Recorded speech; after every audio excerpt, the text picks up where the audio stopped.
Just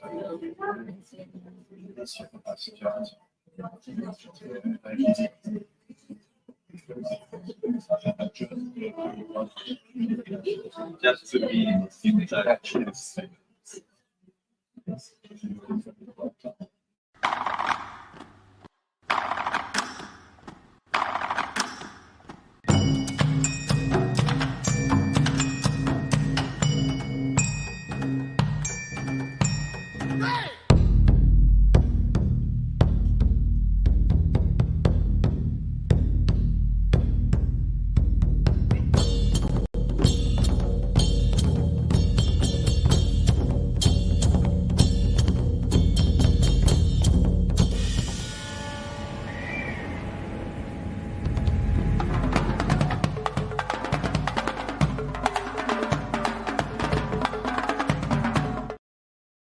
Welcome to Arkin University of Creative Arts and Design 2024-2025 academic year opening lecture.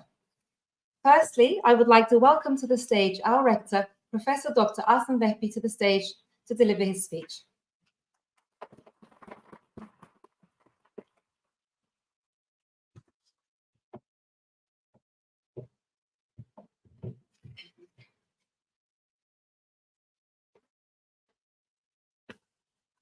Dear ARUCAD family, I would like to welcome Dr. Pascal Bertrand, who is here to join us for the first lecture of this academic year.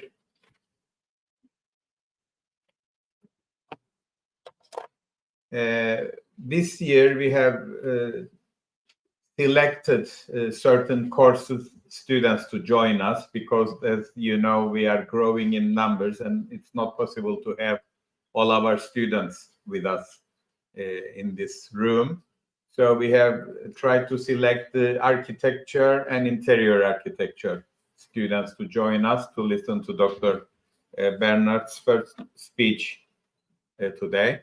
I would like to welcome you all on behalf of ARUCAD family and thank you all for your participation to the 2024-25 academic year opening ceremony. As you are all aware, ARUCAD is the only arts, design, and communication-oriented university, which is a non-profit foundation. As a university integrated with it's great pride and pleasure for us not only to contribute to our city, but to the country, and also to the region, and also to the world through our international academic staff and students. I would like to share some of our targets with you today. You are probably aware of them, some of you, but as an official opening lecture day, I would like to share some of our targets with you. One of the main targets of ARUCAD is to improve the deficiencies in art and bringing art to the forefront in the Eastern Mediterranean region, of course, especially in Cyprus and in the Turkish Republic of Northern Cyprus. Increasing the sensitivity for nature and environment is another important issue for us. Developing awareness of protecting our historical and natural heritage. As we are all aware, the population in the island is increasing and the construction is increasing tremendously. So it's very important to be sensitive, to be aware, and to be protecting our historical and natural heritage. Desire to bring the global and local together. To sustain in the structure of a boutique university, high quality education is one of our important targets and goals. To carry out production-oriented works, to provide education which is based on hands-on experience. As you're all aware, ARUCAD is a university definitely focusing on hands-on experience. Of course, theory is always important, and we try to apply the theoretical parts of the lectures, but we do offer hours for hands-on experience. To transfer the skills of imagination, design, planning, and production and display to our students. Some of the opportunities that we provide to our students: the usage of interdisciplinary training methodologies. We have 4 faculties, but almost all the courses that we provide to our students are interrelated, interdisciplined. Strong physical infrastructure, try to follow the technologies as well as the traditional opportunities, traditional infrastructure. Dynamism in internationalization, prestigious memberships, and collaborations. Another important target and goal of our university. Of course, to encourage skills such as creativity, critical thinking, and production. At the university, we have different exhibitions. One is the Arkin Rodin Collection Gallery, which is right outside of our campus. It's open to public and people can visit, I believe, 28 pieces now of original Rodin statues. The Art Space Gallery, which is in Nicosia, in the walled city part of Lefkoşa, Nicosia, the capital city. The Art Rooms Gallery, which is right next door, and the KISS Art Gallery at our campus. So all our students, academic staff, as well as the artists in the country, they have opportunities to do their exhibitions and to share their works together with us and the public. Every year, more than 100 events and exhibitions are organized in our campus. The medium of instruction is in our university.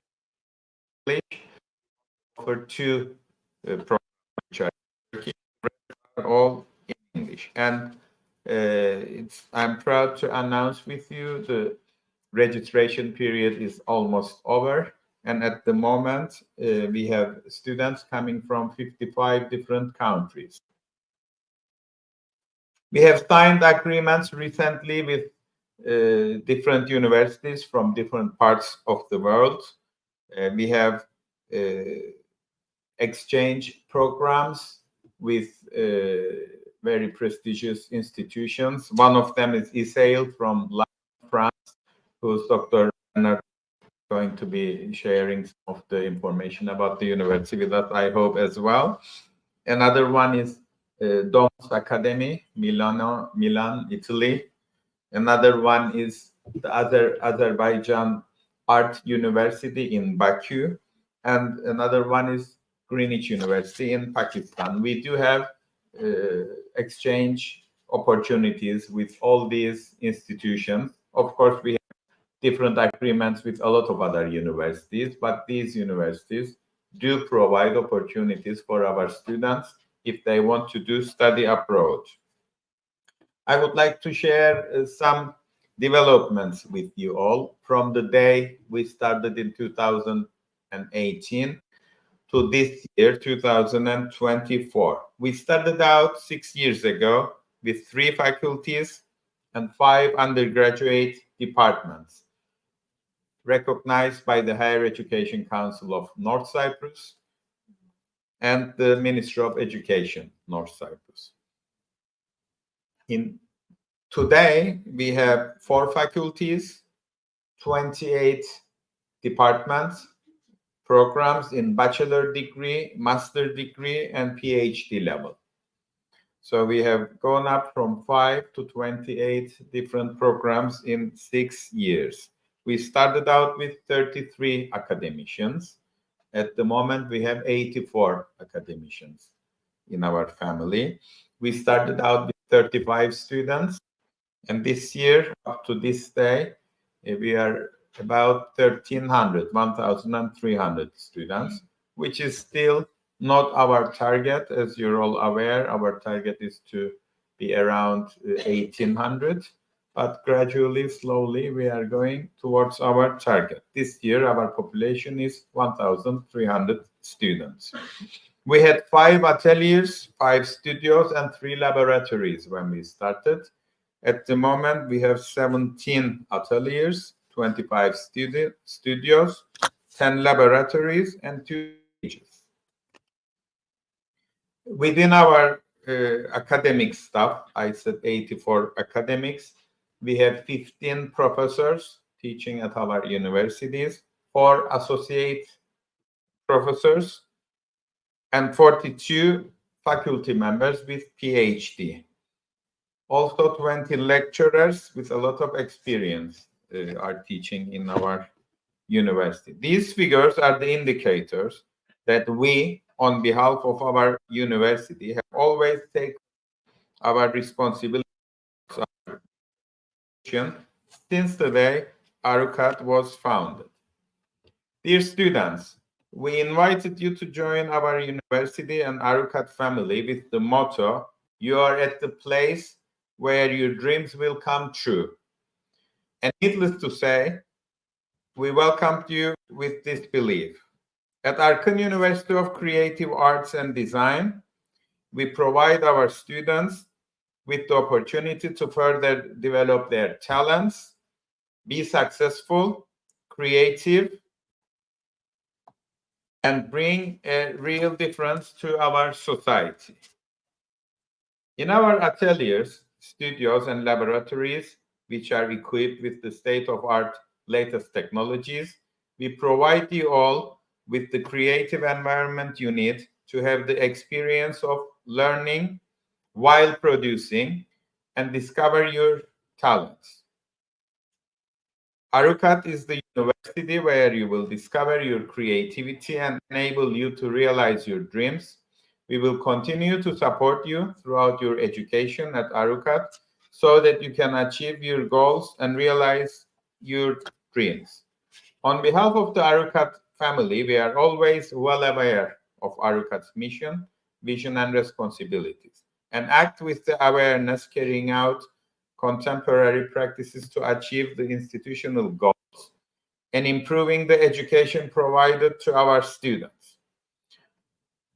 Dear students, dear academicians, my colleagues, I wish the 2024-25 academic year to be a very productive, fruitful year for everyone, including our new students, our current students, and all ARUCAD family. I wish you all the best of success in your endeavors. Today, we have the honor and pleasure to host an esteemed head of a university from Lyon, France, who will be giving our first lecture. Welcome, sir, and thank you all for listening to me.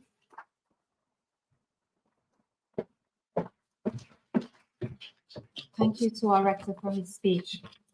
Dr. Pascal Bertrand, Director of ESAIL, School of Interior Design and Interior Architecture, based in Lyon, France, will be delivering the 7th academic year opening lecture titled Preserving Heritage Through Restoration today. ESAIL today is known as the leading interior architecture school in France. Before I invite Dr. Bertrand to the stage to deliver his lecture, I'd like to share with you his short biography.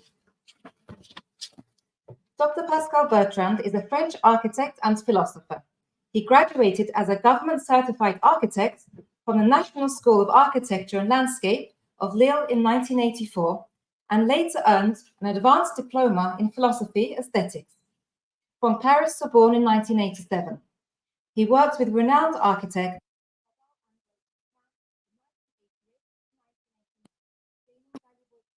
in his field. Serving as an architect at RTV Architects from 1989 to 2001.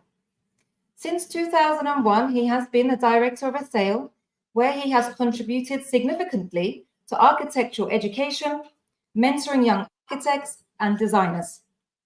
Dr. Pascal Bertrand to become a respected figure in both the academic and professional worlds by combining his expertise in architecture and aesthetics. I would now like to invite Dr. Bertrand to the stage to deliver his opening lecture. Big round.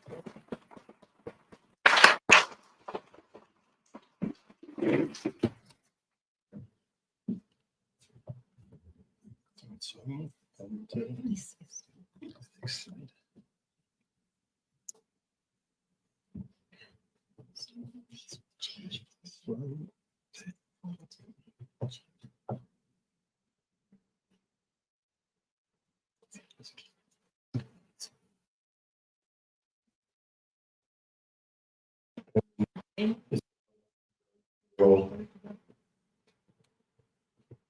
Open ceremony.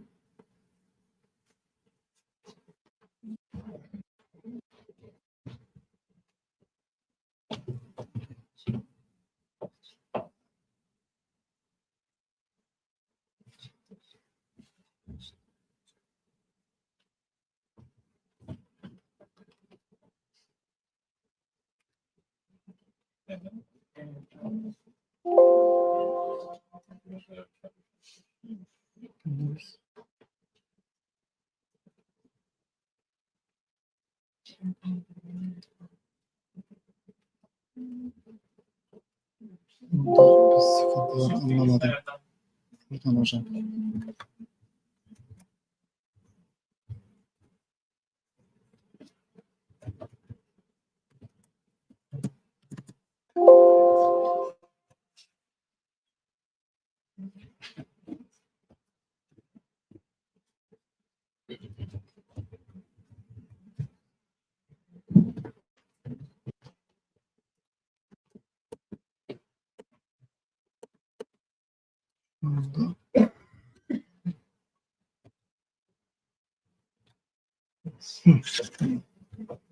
Tamamdır.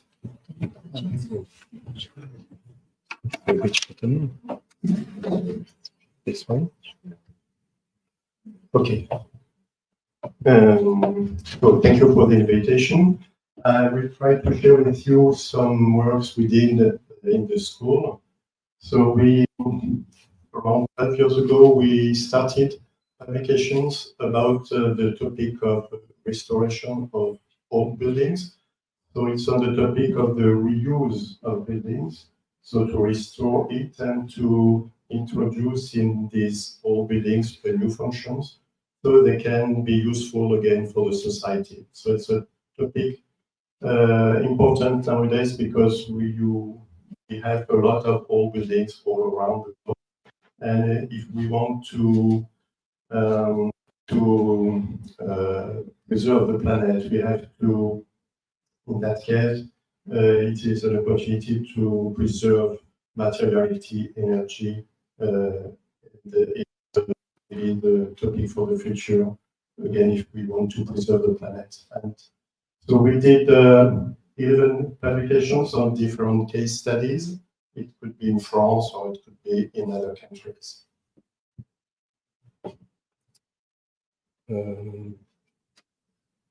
Did you take the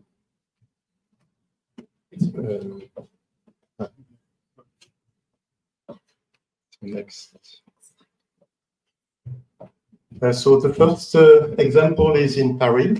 I don't know if you know the building Opéra Garnier. It's a very prestigious building in the center of Paris. And it was constructed by Tony Garnier. So the name is Opéra Garnier.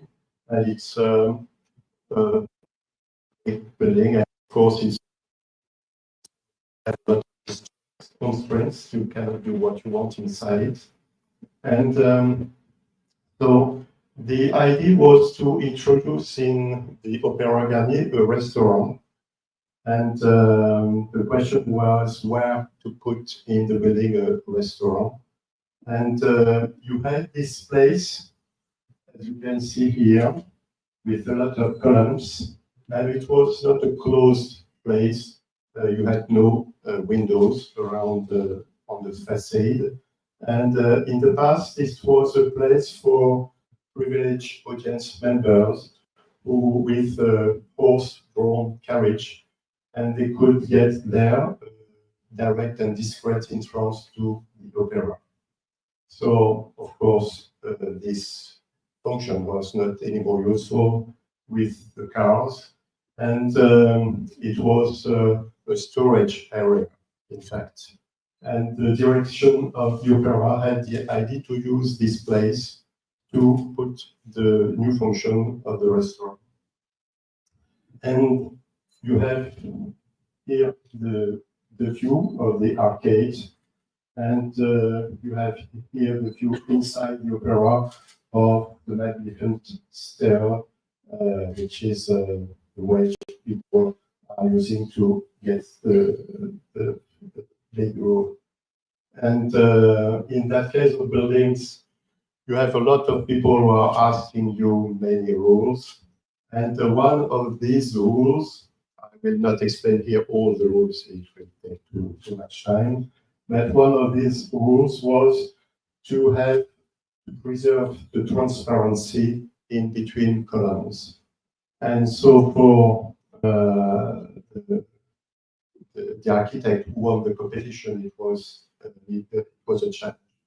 So the direction of the opera organized a competition, and it was an original one because it was not only an architect, it was also a starred chef who had to join the architect. So it was an association between a chef and an architect.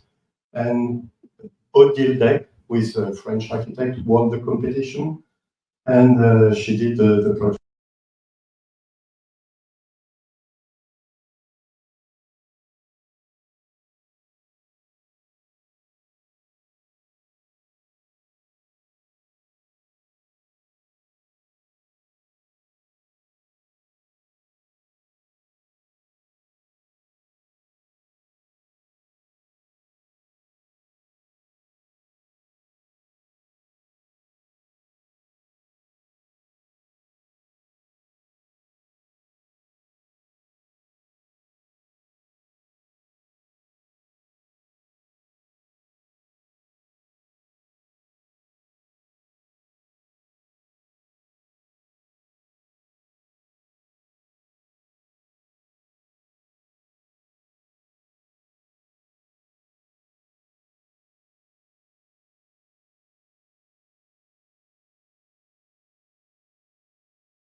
in Netherlands.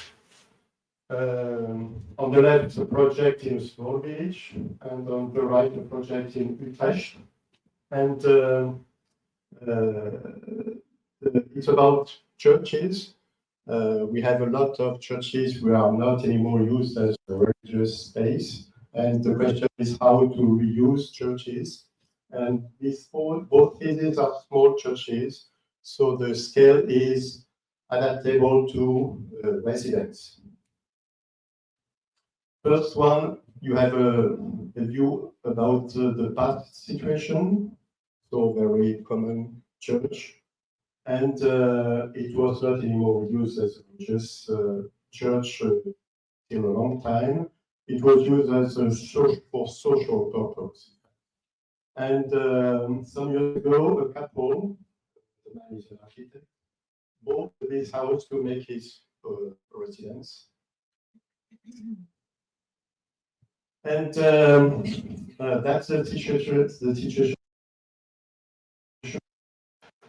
Along the church here, you had a car park, and he had to clean it and to dig the surface because you had a lot of bad things inside it, and to make it home garden. And he bought a container which is used as a car park and used to store garden equipment. And inside, of course, he kept the system.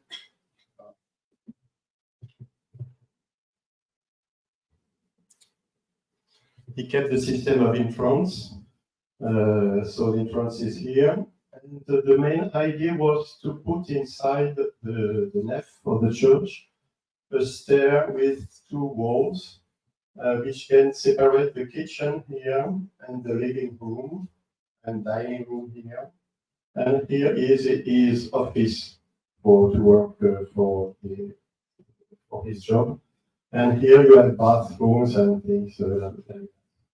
And the upstairs, the stair is to go up here for the bedroom of parents and bathroom. So the main idea was just to put a stair, and with this idea, he changed completely the scale of the interior space and, of course, the function. Here you have 4 views of the new situation. So the stair here with the 2 walls, and the thickness of the wall here allowed to put equipment for the kitchen, and you have the separation between the two rooms. So he didn't have to build a wall till the roof. It was too difficult, of course, in this kind of scale. So how we can introduce ideas adaptable. Of the floor here, of course, added to the whole building. You had no floor at that part of the church. And so you divide vertically and you divide horizontally the interior space of the church to get the scale of a residence. Of course, you had also the question of the windows. So the windows which are close to the garden were changed so it could reach the ground here to introduce more light inside.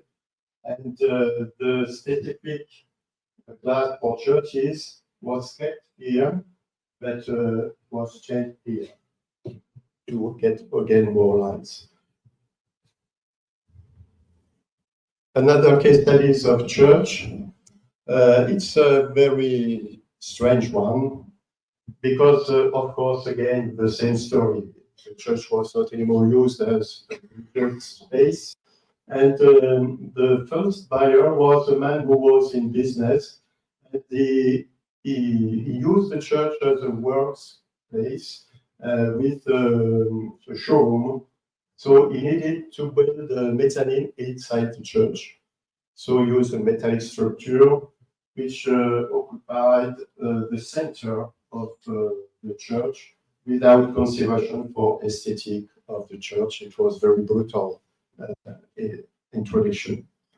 And so after a while, this activity stopped, and again, this church was sold.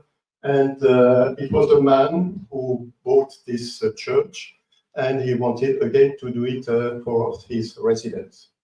And he asked to the architect to keep the mezzanine for economical reason, because he didn't want to lose these square meters. So it was a double challenge for architects, because how to adapt the church to this new function, how to keep this mezzanine. He had enough to think just with the church. So how we could manage to solve this solution?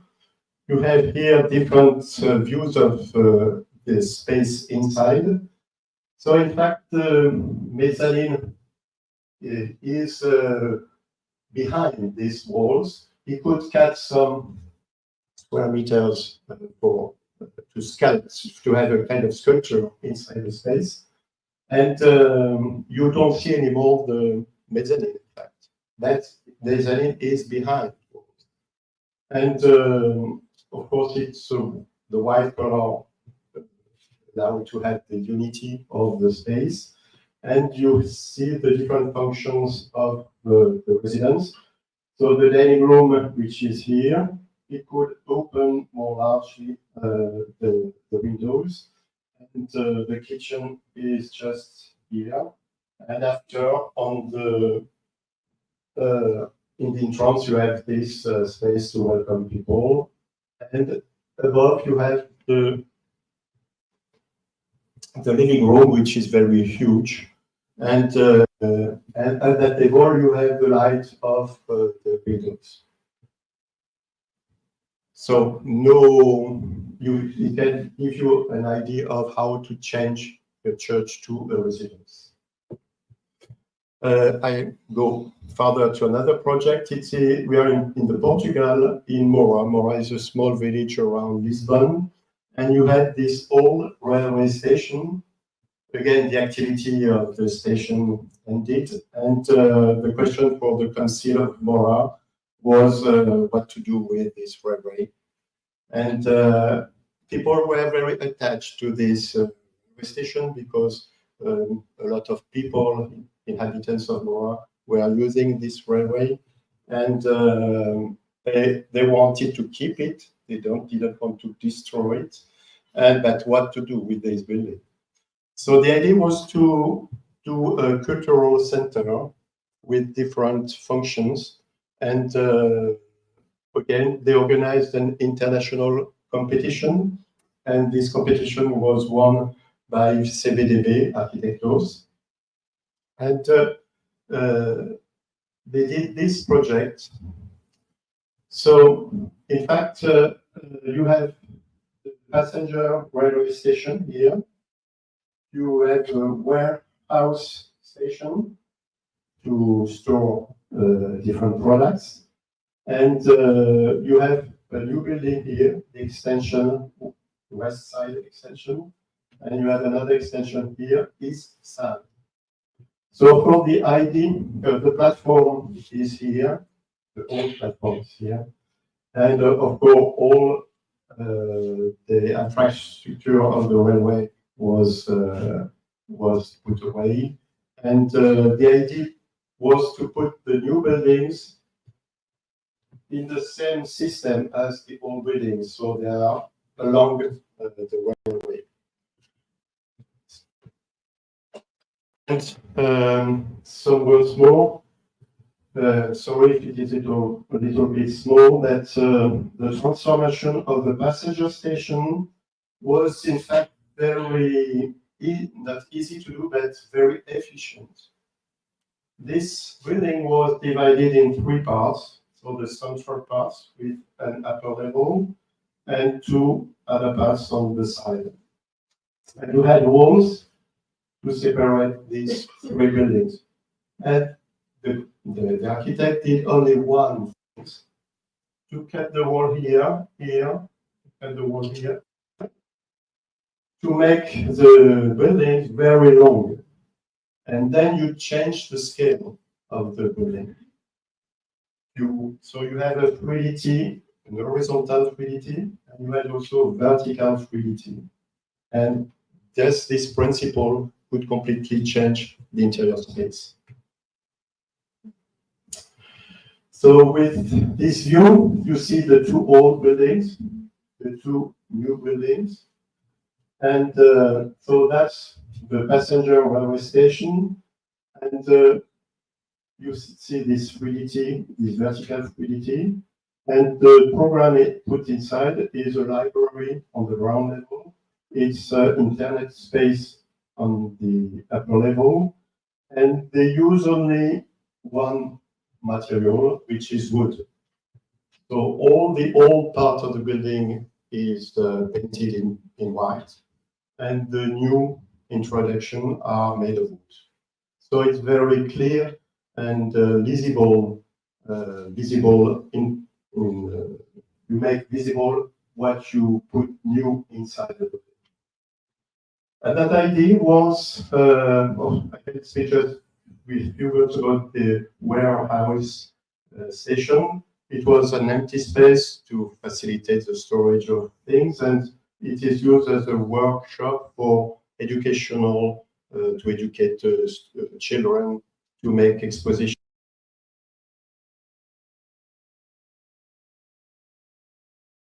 You had no. Here you have a view of the cafeteria, which is the small new building, and I will just explain to you another main idea of this project. Mora is a small village, but in this area you have a lot of megalithic trace of objects, and you have a lot of archaeologists who are digging the ground to find this kind of souvenir from the past. And you have here the different design done by this megalithic period. Many triangles were designed on slate. And the idea of the architect was to use this design to make perforation into metallic panel. And all the old platform was kept, and you could put it longer, make it longer to join the two new buildings. And so you have a very long circulation, completely enveloped in this metallic system. And then you have this kind of projection of rays of light on the floor and so on. And again, during the day, it can change, and this natural phenomenon change completely the interior space, and you have a dynamic situation, very sensible. With your body, you are touched by rays of light, and it's very impressive experience with your body when you are walking in this kind of circulation. And you see that the tailing, of course, you have artificial light behind, but they use this kind of perforation to project the artificial light into the space. For the museum part, which is in the new building, the idea was to use the system that archaeologists are using for the survey. They use strata, and they dig and dig further into the ground. And so this horizontal strata logic is used for the scenography of the museum. So they use wooden panels, and with this system, you can put the different contents into the museum, and you can organize the circulation, and you can organize information spread to the audience and so on. So again, it's a link to the cultural context of Mora. Last case studies. Are you still alive? It's okay for you? So just a few minutes and I will finish. So two case studies in Greece. You have on the link Caved House, and it was the idea was to create a very, very small hotel you just have 5 guest rooms, so very, very small. But it's the transformation of this old house. And on the right, it's an industrial context, which is transformed to a luxury hotel, and we will take some time to explain this project. So I can say that it was a very ugly situation at the beginning for the client and the architect. In fact, the whole function of this building was to produce table wine.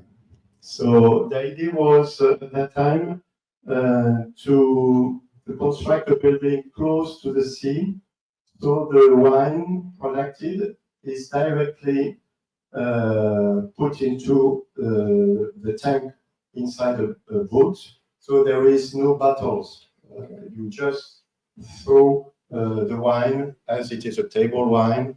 You reduce the cost to sell it at a very low price. So, just a minute. So that was the reason it was constructed near the sea. So that was the advantage. And of course, after many years, this activity stopped. And I don't explain in detail all the story, but the new owner wanted to transform it into a hotel and a very luxury hotel. So you are in complete contradiction between the building, which is clearly ugly, and a luxury hotel. The gap is very immense. So he met an architect. He told him, so the best you have to do, my man, is to destroy the building. Don't lose your time with this whole building. And the client was not in that mind. He wanted to keep a link to the past. He was very attached to the past. And so he said bye-bye to this architect, and he made research to find finally another team of architects, which is called CAS Studio. And the meeting was fruitful, and they could share this idea that we can do something great with this old building, which was not evident, of course. So you have, in fact, 2 rectangular parallel to the sea, and you have a row of a concrete tank. So this side, this other side, and the same for this building. And so this row of concrete tanks was to make the fermentation of the grapes. And these 2 cylindrical tanks, which are metallic tanks, were there for the pressure of the grapes. And so the idea was to use the concrete tank to organize the guest rooms, which is the more important part of a hotel. And you imagine that these concrete tanks were made of concrete and were completely closed. You had no window, it was completely dark inside. So they had to do the conception without knowing how it is inside. So they told me that when the construction started, they discovered at that time how it was inside. It was a surprise. And so the transformation, you can have a look here. So you have to see, of course, the 2 rectangles with the 2 cylinders, and they had some construction to adapt the building to the new function of hotel. So you have a metallic structure here for the reception, because the entrance is here. You have a metallic structure for the bar, direct to the sea. And you have here, along the facade, different sofa and things like that to make an introduction to the guest room. So you don't are in front of the concrete facade immediately, but you have a preparation and with new functions before to enter the guest room. So just to have a look on the previous situation, which was not evident again. And so you have, in fact, two materials, so concrete and metal. And you have here holes. I just explained briefly. Here it was the hole to take the wine. It was prepared.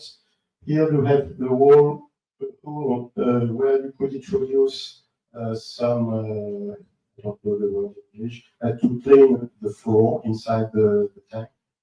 And here it was to spread water to make easier the cleaning of the floor of the tank.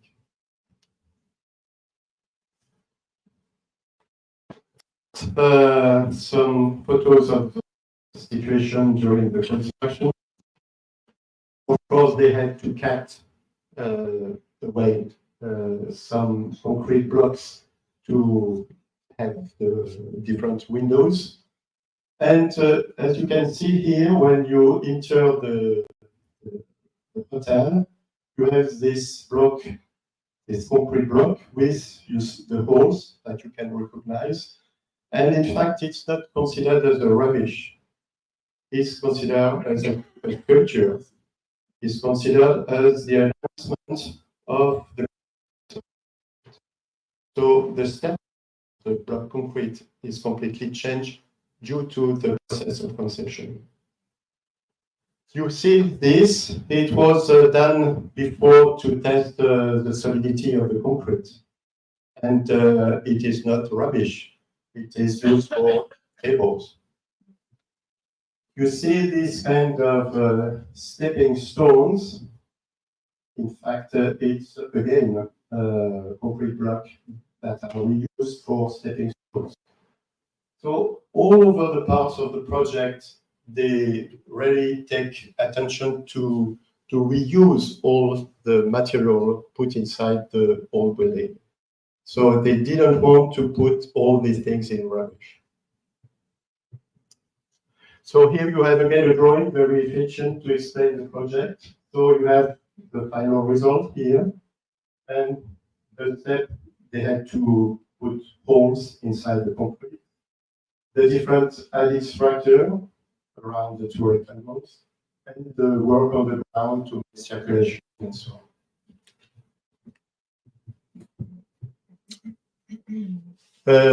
So you have here the reception, and just briefly, all the added architectural elements are made of steel and black steel, as it was done in the past in the previous building. So of course they are playing with the rays of light, shadows, and so on to protect, because it could be hot also in these parts of the planet. So that you have a look on this kind of sofa and things like that with the protection against the rays of light, so which make human the approach for the guest room. Final photos. So the guest room, again, the transformation of the tank to a guest room with the different functions you have to add was connected by this system of tube, this system of steel, where you put all the equipment, in fact. So you can use it for mirrors, so you can use it for light, you can use it for the table near the bed, and to hang clothes, to put lights, and so on.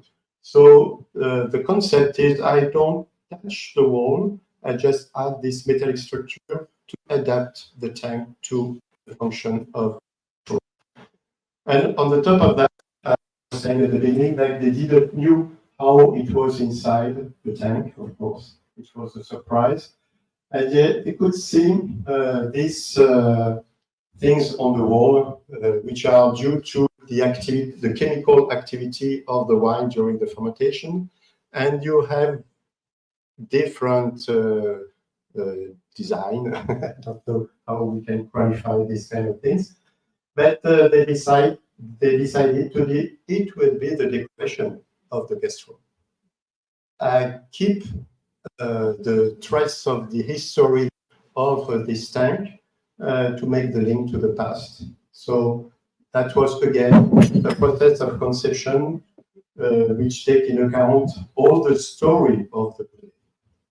So just to summarize, it's just to say that in the process of conception, you can be very creative if you take a lot of attention to the past and to keep it, how to continue the past into the present time and the future time.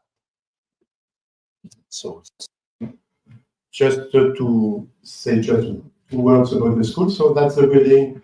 We are in Lyon, and the school is recognized by the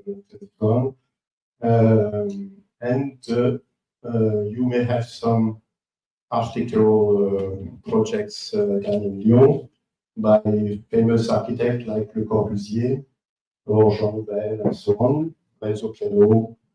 And we have different partners in different countries. And the last one we have is with you, Irena, in Cyprus. So thank you for your attention.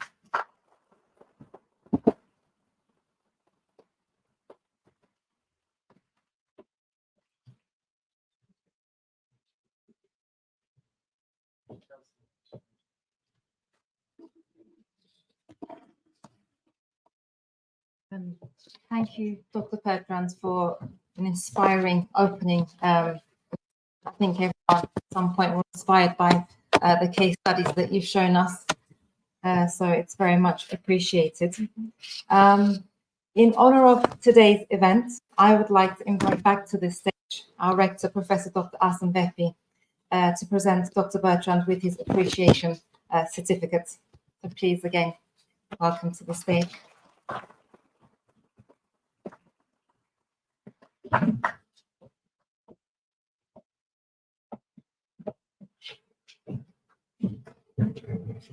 Dr. Bertnard, thank you very much for joining us today and for this valuable lecture you gave us today, and a small certificate for the honor of today. Thank you very much.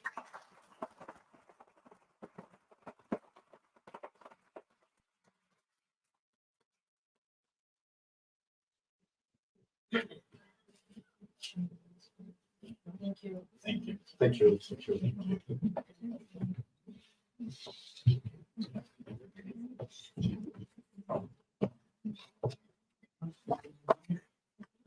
So again, we thank you very much for your time and for being here and for the wonderful opportunity to listen to the opening lecture. So this brings us to the close of the 2024-2025 academic year opening lecture. Thank you all very much.